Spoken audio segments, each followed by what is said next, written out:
Dewey Day La Fan Story Intro Theo Dung Ka Truck Benuka. Edit fired single dad fed an elderly woman, unaware she was the billionaire who could clear his name. What unexpected connection could exist between a struggling father and an elderly woman? How could one simple act of kindness become tied to a name that needs clearing? Hello, everyone, and welcome. We're so glad you're here to share another heartfelt journey with us. If you enjoy stories about kindness, dignity, and second chances, please subscribe to the channel and turn on notifications so you never miss a new episode. Thank you for your continued support and for being part of this wonderful community. Before we begin, tell us in the comments, do you believe one act of kindness can change a person's future? Now let's step into the beginning of this unforgettable story together. Sometimes the hardest thing to lose isn't your job, it's your good name. Ethan Brooks had replayed those words in his mind 100 times since the morning security escorted him through the gleaming lobby of Greystone Technologies.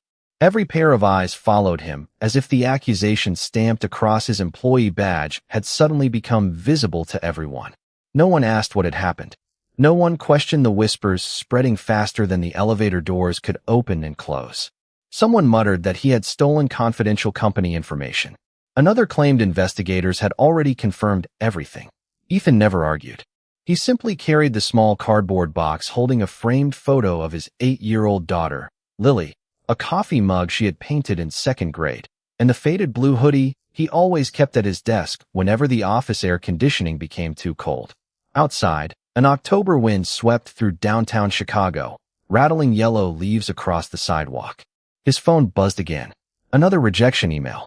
Another interview canceled before it even began. News traveled quickly when your reputation fell apart. By sunset, Ethan sat alone on a weathered bench near Grant Park, counting the last $32 left in his wallet. Rent was due in 5 days. Lily needed new sneakers for school. Her teacher had gently mentioned the worn soles peeling away from the bottoms. Ethan folded the bills carefully and slipped them back into his wallet. He refused to let panic make decisions for him. Across the street, the warm lights of a neighborhood diner glowed against the cooling evening sky. The smell of chicken soup and fresh bread drifted through the crisp air every time the front door opened. His stomach tightened. He had skipped lunch to save money, but hunger wasn't new anymore. Inside the diner, conversations floated softly beneath old jazz music playing through ceiling speakers. Families laughed over dinner plates. An elderly couple shared a slice of apple pie. Ethan ordered the least expensive bowl of vegetable soup and a grilled cheese sandwich, calculating every penny before handing over his cash. As he waited, movement outside the front window caught his attention. An elderly woman stood alone beneath the flickering street lamp. Her gray coat looked far too thin for the dropping temperature. She wasn't asking anyone for help. She wasn't holding a sign. She simply watched people hurry past, as though she had become invisible long ago. Ethan glanced down at his tray. He looked toward the cashier, then back to the woman. For a brief moment, the numbers inside his head argued louder than his heart. $32. Rent. Lily. Tomorrow. Every practical reason told him to finish his meal and walk away. Instead, he quietly picked up the steaming bowl and sandwich, stepped outside into the cold evening air, and walked toward the woman with the calm expression of someone who had already decided what kind of man he wanted to remain, even after the world had decided otherwise. The elderly woman looked at the tray for several quiet seconds before lifting her gentle blue eyes toward Ethan. "Young man," she said softly, "I cannot pay you." Ethan offered a faint smile that barely reached the exhaustion in his face. "I am not asking you to." A cool breeze drifted between the buildings, carrying the scent of fallen leaves and roasted coffee from the corner cafe. The city rushed around them without slowing, headlights stretching across rain-dark pavement while hurried footsteps echoed along the sidewalks. The woman hesitated, then accepted the warm bowl with trembling hands. Steam curled into the evening air as though the meal itself carried a little comfort against the cold. "What about you?" she asked. "Will you still have dinner?" Ethan glanced at the sandwich resting beside the soup and quietly broke it in half. "Looks like we both will." She smiled then, not with excitement, but with the quiet gratitude of someone who had forgotten what unexpected kindness felt like. They sat together on the weathered bench beneath the street lamp without exchanging unnecessary words. Sometimes silence carried more honesty than conversation ever could. After several minutes, she looked toward him again. You seem troubled. Ethan let out a slow breath. Today has been difficult. Family, she asked. He nodded. My daughter depends on me. That makes every difficult day matter twice as much. The woman stirred her soup thoughtfully. Children do not remember every gift we buy them. They remember who stayed when life became difficult. Ethan looked down at the faded photograph tucked inside his wallet. Lily stood beside a homemade birthday cake, smiling with the fearless joy only children seemed able to keep. She deserves better than this, he whispered. Perhaps, the woman replied gently. Or perhaps she already has the most important thing. Ethan frowned slightly. And what is that? Her eyes met his with surprising steadiness. A father who still chooses kindness after the world has forgotten how to give it. He looked away, embarrassed by the compliment. Kindness did not feel heroic. It felt expensive. Every generous choice now seemed to cost something he could barely afford. His phone vibrated once more. Another message.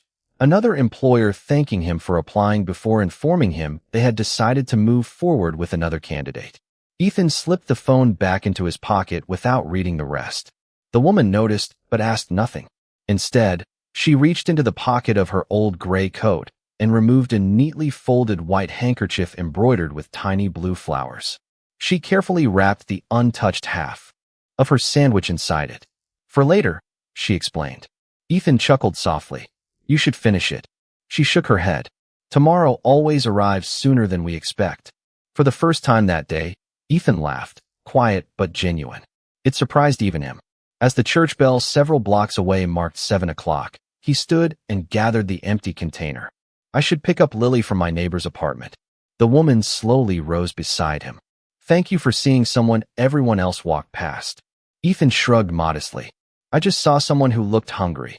She studied his face for a long moment, as though committing every detail to memory. No, she said almost in a whisper. You saw a person. There is a difference. Without another word, she walked slowly toward the far end of the street until the evening crowd quietly carried her from sight, leaving Ethan standing beneath the glowing street lamp, completely unaware that their simple conversation had just become the first page of a story neither of them would ever forget. The next morning arrived beneath a pale gray sky that reflected off the glass towers of downtown Chicago, making the city feel colder than the weather report had promised. Ethan woke before sunrise, quietly preparing oatmeal while Lily sat at the small kitchen table finishing her homework. She smiled as though nothing in the world had changed, and somehow that innocent confidence gave him enough strength to keep moving. Are you going to another interview today, Daddy? She asked. Ethan poured warm milk into her bowl and nodded. I'm going to keep trying until somebody says yes. Lily reached across the table and squeezed his hand with a seriousness far beyond her years. They will. After dropping her off at school, Ethan spent the morning walking from one office building to another, carrying neatly organized resumes inside a weathered leather folder. Every receptionist was polite. Every hiring manager appreciated his experience. Every conversation ended the same way. Once they searched his name, smiles faded into careful apologies. By early afternoon, a light rain began falling, turning sidewalks glossy beneath passing traffic. Ethan ducked beneath the awning of a neighborhood pharmacy to avoid the drizzle. As he waited, a familiar voice drifted toward him. It seems we meet again. He turned and found the elderly woman standing nearby with a small paper bag in one hand. Her gray coat was still neatly buttoned despite the damp weather. I am glad to see you, Ethan said sincerely. She looked at him for a long moment before holding out the bag. I bought too much bread this morning. Would you help me carry it home? Ethan accepted without hesitation. Of course.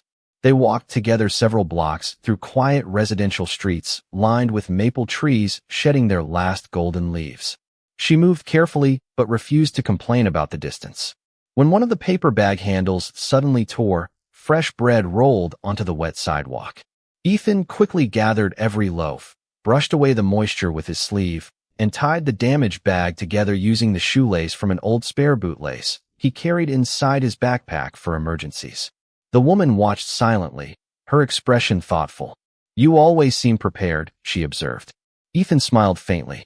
Being a father teaches you that something unexpected happens almost every day. She nodded as though storing those words somewhere important. They finally reached a modest brick apartment building that looked ordinary from the outside, its entrance framed by neatly trimmed hedges and iron railings polished from years of care. Ethan carried the groceries all the way to her apartment door. Before stepping inside, she turned toward him. "You have helped me twice now, yet you still do not know my name." Ethan chuckled softly. "You never asked for mine either." Her eyes sparkled with quiet amusement. "Perhaps some introductions are worth waiting for." She thanked him warmly, but offered nothing more. Ethan wished her a pleasant afternoon and walked back toward the busy avenue, unaware that from the second-floor window, she continued watching until he disappeared beyond the corner. Several minutes later, a sleek black sedan rolled silently into the building's private underground entrance. A professionally dressed woman stepped out, carrying a leather portfolio, and hurried inside without attracting attention. She stopped respectfully outside the elderly woman's apartment and spoke in a careful whisper after the door opened. "Mrs. Whitmore, the board is asking for your decision." The elderly woman glanced once more toward the empty sidewalk outside before answering with calm certainty. "Tell them they can wait. I have finally found someone worth learning more about." Morning sunlight streamed through the tall windows of the penthouse conference room, casting long golden reflections across a polished walnut table where 12 executives sat in complete silence. At the head of the room, Eleanor Whitmore quietly removed her gray coat, revealing the elegant navy suit she had hidden beneath it all along. The warmth and humility she carried on the city streets had not disappeared, but now they stood beside the unmistakable confidence of a woman who had spent decades building one of the most respected investment firms in America. No one spoke until she took her seat. "Good morning," she said calmly. Every voice answered at once. "Good morning, Mrs. Whitmore." Amelia Grant, her longtime legal advisor, slid a leather folder across the table. "The preliminary review is complete." Eleanor rested one hand on the folder, but did not open it immediately. "Tell me what matters." Amelia nodded. "The former employee from Greystone Technologies appears to have been dismissed after internal digital evidence connected him to a confidential data breach. However, several details do not align with the timeline." Eleanor remained expressionless. "Explain." Amelia touched another page. "The system logs were modified after his employee credentials had already been suspended. Someone with higher administrative access appears to have rewritten portions of the audit trail." Around the table, several executives exchanged cautious glances. Eleanor finally opened the folder. Inside were photographs, employment records, interview notes, and a recent newspaper clipping carrying Ethan Brooks's name beneath a headline questioning corporate ethics. She studied his employee photograph for several quiet seconds before setting it aside. "Has he hired an attorney?" Amelia shook her head. "No. Our investigators believe he has exhausted most of his savings while searching for work." Eleanor looked toward the rain-speckled windows overlooking Chicago. "Yesterday, he shared his dinner with a stranger instead of protecting the little money he had left." One executive frowned with polite confusion. "You met him personally?" Eleanor answered without hesitation. "Twice." The room became even quieter. "And?" another director asked carefully. Eleanor folded her hands. "He never asked for anything. Not my name. Not my address. Not a favor. He simply chose kindness when it was the more difficult choice." She paused before continuing. "Character always reveals itself most clearly when no reward is expected." Amelia turned another page inside the file. "There is something else." Eleanor raised her eyes. "Go on." Richard Kane, the current chief executive officer of Greystone Technologies, recently requested financing for a major expansion. Several investment groups have already expressed interest, including ours. A faint smile appeared on Eleanor's face, subtle enough that only Amelia recognized it. "Then perhaps our timing is better than I expected." Across town, Ethan finished unloading boxes at a neighborhood hardware store where he had accepted temporary day labor for hourly pay. His shoulders ached, but every completed task meant groceries for Lily and one more day of dignity earned through honest work. During his lunch break, he sat alone on an overturned wooden crate, eating a peanut butter sandwich while reading library books Lily had borrowed about famous inventors. He smiled at the handwritten note she had tucked inside one page. "Do not give up, Daddy. Heroes always keep trying." Ethan carefully folded the note, and placed it inside his wallet beside her photograph, completely unaware that at that very moment, in a conference room high above the city, one of the most influential women in America had quietly decided that discovering the truth about his name was no longer just business. It had become personal. Truth rarely announces itself with loud voices. More often, it begins with one tiny detail that refuses to fit. 2 days later, Amelia Grant stood inside a secure digital forensics laboratory overlooking the Chicago River, the glow of oversized computer monitors reflecting across rows of polished desks. The room remained almost silent except for the soft hum of servers processing millions of archived records. Across from her, senior cybersecurity analyst Daniel Mercer enlarged a timeline on the largest screen. "This is where everything changes," he said quietly. Amelia folded her arms. "Show me." Daniel highlighted Ethan Brooks's employee account. According to the official investigation, confidential files were accessed at 9:23 in the evening. Amelia nodded. "That is the evidence used against him." Daniel pressed another key. A second timeline appeared beneath the first. "Now watch this." New records slowly filled the screen. Access credentials, security checkpoints, network authentication, administrative overrides. Daniel pointed toward one small timestamp that almost disappeared among thousands of digital entries. His employee badge was permanently disabled at 8:57 that evening. Amelia leaned closer, meaning he could not legally access the system afterward. "Correct," Daniel replied. Yet someone using his identity supposedly logged into the secure server 26 minutes later. The room fell quiet. Daniel continued searching deeper into backup archives that had never been included in the original corporate report. One by one, forgotten system snapshots appeared. Then another anomaly surfaced. A hidden administrator account had modified the activity logs shortly after midnight. "Can we identify the administrator?" Amelia asked. Daniel nodded slowly. "Not yet. Whoever did this knew exactly how to hide their tracks. But they overlooked something." He enlarged a tiny synchronization record automatically created by an external backup server. This backup cannot be edited after creation. It preserves every original timestamp. Amelia allowed herself the smallest smile. So someone changed the company records, but forgot the independent archive. Daniel looked at her confidently. "Exactly. Several miles away."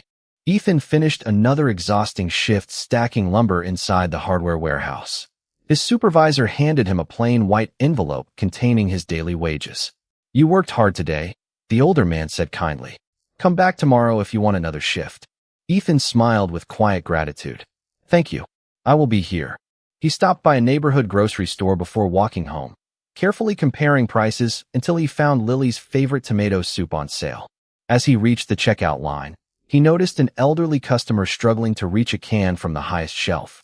Without hesitation, he stepped over, retrieved it, and placed it gently into her shopping basket before continuing toward the register without waiting for thanks. Kindness had become so natural that he no longer noticed himself doing it.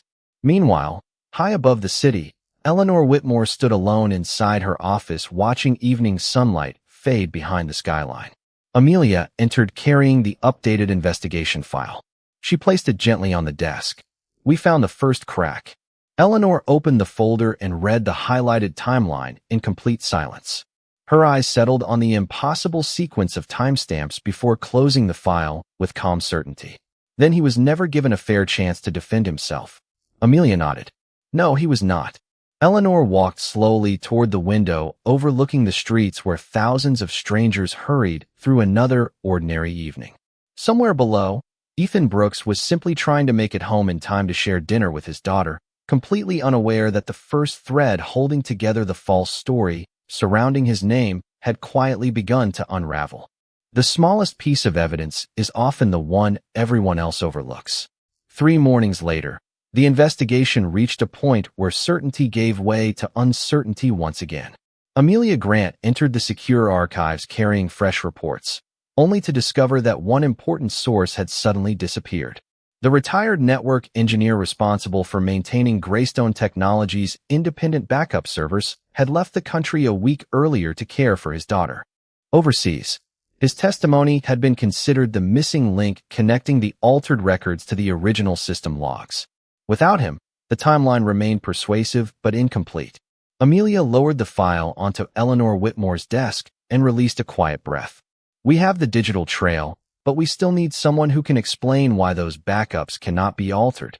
Eleanor closed the folder without frustration. Truth has patience, she replied calmly. We will have to learn it as well. Outside her office, the skyline shimmered beneath bright autumn sunshine, while helicopters drifted across the blue horizon and commuters hurried through another ordinary workday, unaware that an invisible battle over one man's reputation continued behind closed doors. Across town, Ethan Brooks was unloading delivery trucks behind the hardware store before the doors opened for customers. The air smelled of fresh pine lumber, motor oil, and damp cardboard. His back ached from lifting heavy boxes, yet he greeted every coworker with the same quiet courtesy. During the lunch break, the store manager approached carrying an envelope. You earned enough hours this week, he said. It is not permanent, but it is honest work. Ethan smiled with genuine gratitude. That is all I need. He folded the paycheck carefully into his wallet beside Lily's photograph and the handwritten note she had given him. That evening, he arrived at her school just in time for the annual family reading hour. Parents filled the library with warm conversation, while children proudly carried stacks of books almost as tall as themselves. Lily spotted her father at the doorway and ran toward him with a smile bright enough to erase the exhaustion from his face. I knew you would come, she whispered as she slipped her small hand into his. Ethan looked around at the families gathered beneath colorful paper decorations hanging from the ceiling. For an hour, nothing else existed except stories, laughter, and the gentle turning of pages. As they walked home beneath glowing streetlights, Lily looked up at him. Daddy, are you still sad? Ethan thought carefully before answering. Some days are harder than others. She nodded as though she understood far more than most adults. Mom used to say that good people are like stars. You cannot always see them, but they are still there. Ethan felt his throat tighten. He squeezed her hand gently. Your mom was very wise. Meanwhile, inside the Whitmore headquarters, Daniel Mercer suddenly looked up from his monitor. A forgotten backup device had finally completed its restoration process after nearly 72 hours of recovery. Hidden beneath thousands of archived files was an encrypted synchronization record copied automatically to an off-site server years earlier. Daniel opened it slowly, scanning each line until his eyes stopped on a single administrative identification number that had never appeared in Greystone's official investigation. His heartbeat quickened. He immediately called Amelia. Minutes later, she and Eleanor stood behind him as he enlarged the recovered record across the screen. Eleanor remained perfectly still while the office fell silent around them. The missing witness was still thousands of miles away, but the forgotten backup had quietly preserved something even more valuable. For the first time since Ethan lost everything, the truth no longer depended on memory. It had been waiting patiently inside a machine that had never learned how to lie. Power often speaks the loudest just before the truth enters the room. The following Monday morning, cameras lined the entrance of Greystone Technologies as reporters gathered beneath crisp autumn skies to cover what had been announced as the company's largest expansion in years. Blue banners displaying the company logo fluttered outside the headquarters while investors, financial analysts, and business leaders filed through revolving glass doors carrying polished leather portfolios and steaming cups of coffee. Inside the executive auditorium, Richard Kane stood confidently behind the podium, greeting guests with practiced smiles and measured handshakes. He spoke about innovation, integrity, and the future, every carefully chosen word earning polite applause from the audience. Near the back of the room, Amelia Grant quietly took her seat without introducing herself. Beside her sat Daniel Mercer carrying a slim black briefcase containing certified copies of every recovered digital record. Neither of them drew attention. They simply waited. Several floors above, Eleanor Whitmore stood inside a private conference suite overlooking the city skyline. She adjusted the same elegant navy jacket she had worn during countless board meetings throughout her career. Her reflection in the window showed neither anger nor excitement, only calm determination. An assistant approached carefully. Mrs. Whitmore, the presentation has already begun. Eleanor nodded once. Good. It is easier to recognize the value of truth after people have finished celebrating appearances. Downstairs, Richard concluded another round of applause before announcing the company's newest investment initiative. Large screens illuminated behind him, displaying soaring revenue projections and promises of a brighter future. Our company has always been built on accountability, he declared confidently. Every difficult decision we have made has protected the integrity of this organization. The audience responded with approving nods. Then the auditorium doors opened quietly. No dramatic interruption followed. No raised voices filled the room. Eleanor Whitmore simply walked inside with the steady pace of someone who never needed attention to command respect. One by one, conversations faded. Several executives immediately stood. Investors exchanged puzzled glances before recognizing one of the most influential business leaders in the country. Richard's confident smile hesitated for only a fraction of a second before returning. "Mrs. Whitmore," he said warmly. "What an unexpected honor." Eleanor smiled politely. Unexpected moments often reveal the most important truths. Richard extended his hand. She acknowledged the gesture with a courteous nod, but did not shake it. The room became noticeably quieter. Amelia rose from her seat and walked toward the stage carrying Daniel's briefcase. She placed it gently upon the presentation table before opening it with deliberate care. Richard looked toward her with growing uncertainty. "May I ask what this is about?" Amelia answered calmly. "Verified records." Daniel connected a small encrypted drive to the auditorium display system.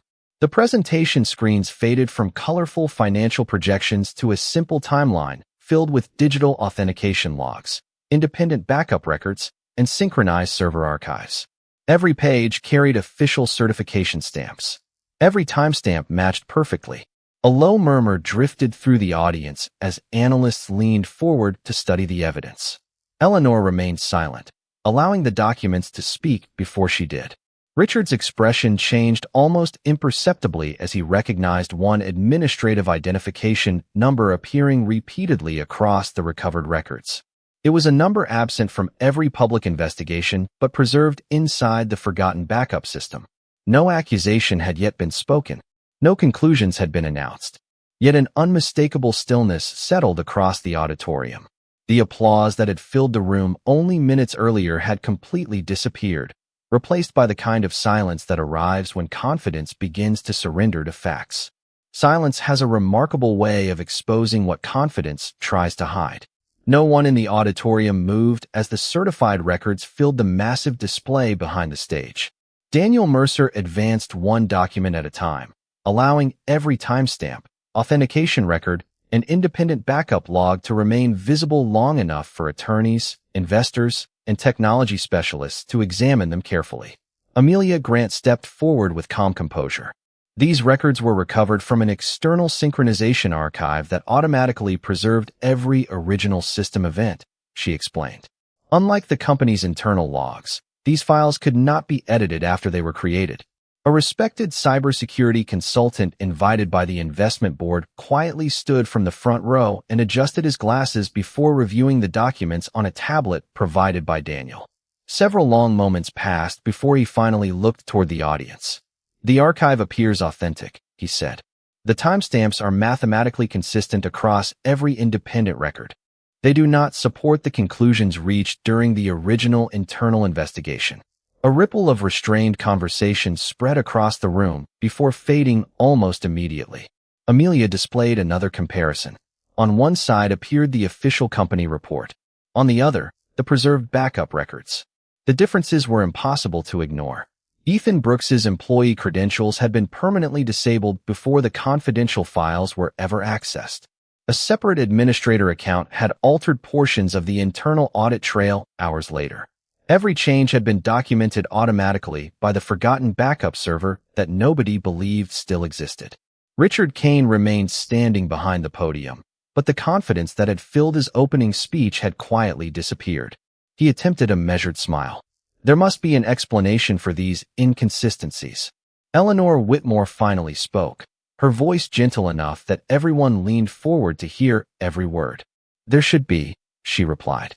"Because a good man's reputation was built over years and lost in a single afternoon." The room became completely still. Eleanor continued without raising her voice. "Business is not only measured by quarterly reports. It is measured by how faithfully we protect the truth when another person's future depends upon it. Several board members exchanged solemn glances before one of them slowly rose from his seat. Until an independent review is completed, he announced, all pending investment discussions with Greystone Technologies will be suspended. Another institutional investor quietly nodded. Our organization supports that recommendation. One by one, additional representatives voiced the same decision. No shouting followed. No dramatic confrontation unfolded. Opportunity simply slipped away from those who had chosen convenience over integrity. Across town, Ethan finished sweeping the warehouse floor after another honest day's work. He thanked his supervisor, picked up a small paper bag containing leftover dinner rolls the bakery next door had donated to employees, and drove to Lily's school just in time for her after-school art showcase. She proudly held up a watercolor painting of two hands reaching toward one another beneath a bright sunrise. It is called helping someone, she said with a smile. Ethan looked at the painting for a long moment before gently hugging his daughter. It is beautiful. At that exact moment, inside the Greystone Auditorium, Eleanor closed the investigation folder and turned toward Amelia. It is time, she said quietly. Find Mr. Brooks. He deserves to hear the truth from people who are finally prepared to honor it. Ethan walked hand in hand with Lily beneath the golden evening sky, completely unaware that after weeks of unanswered questions and closed doors, the first invitation that truly mattered was already on its way to him. Some victories are measured not by what we gain, but by what we refuse to lose along the way. The following afternoon, a black sedan stopped quietly outside the modest duplex where Ethan and Lily lived. Amelia Grant stepped onto the front porch carrying a single leather folder.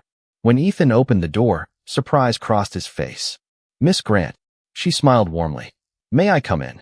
Minutes later, the three of them sat around the small kitchen table where crayons, schoolbooks, and an unfinished science project occupied one corner. Sunlight filtered through simple white curtains, filling the room with a peaceful warmth that no office tower could ever imitate. Amelia carefully placed the folder before Ethan. Everything inside has been independently verified. His hands hesitated before opening it. Page after page revealed certified forensic reports, authenticated server records, legal findings, and formal statements confirming that he could not have committed the actions for which he had been blamed. His eyes moved slowly across every line until they finally stopped. For several quiet seconds, he simply stared. Then he closed the folder without saying a word. Lily looked between them with innocent curiosity. Daddy, Ethan swallowed gently before smiling at his daughter. They found the truth. Amelia nodded. They did more than that. Every major investor has requested a full, independent review, and your name has been officially cleared. Ethan leaned back in his chair and closed his eyes briefly. Not because he wanted revenge, not because he wanted recognition, only because the weight he had quietly carried for weeks had finally begun to lift. Amelia reached into her briefcase one last time and placed another envelope beside the folder.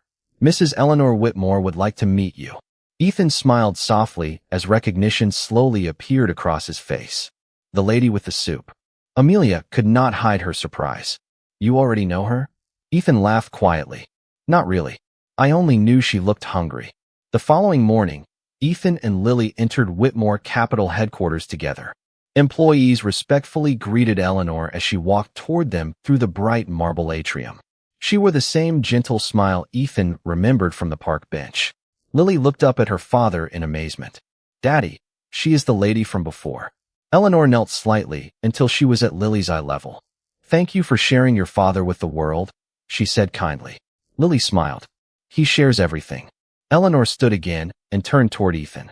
When we first met, you believed I needed saving. Ethan lowered his eyes modestly. Everyone needs kindness sometimes. Eleanor nodded. Exactly.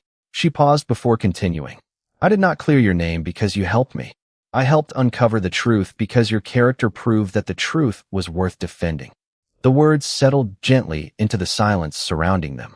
Through the towering glass windows, morning light poured across the polished floor while employees quietly passed by, careful not to interrupt the moment. Eleanor extended a formal offer for Ethan to lead a new ethics and compliance initiative within one of her companies, but Ethan looked thoughtfully at Lily before answering. I would be honored, but only if I still have time every afternoon to pick up my daughter from school. Eleanor smiled with unmistakable respect. That condition tells me I have chosen the right person. Months later, Ethan's office remained simple. Lily's painted coffee mug still rested on his desk beside the same family photograph he had carried out of Greystone in a cardboard box. Some coworkers wondered why he never displayed awards or framed newspaper articles celebrating his restored reputation. The answer was already sitting in front of him every day. A child's drawing labeled "Helping Someone" remained pinned beside his desk as a quiet reminder that dignity does not begin when the world believes you. It begins the moment you choose kindness when no one is watching. Because in the end, truth may take its time, but it always recognizes the people who never stopped living with grace.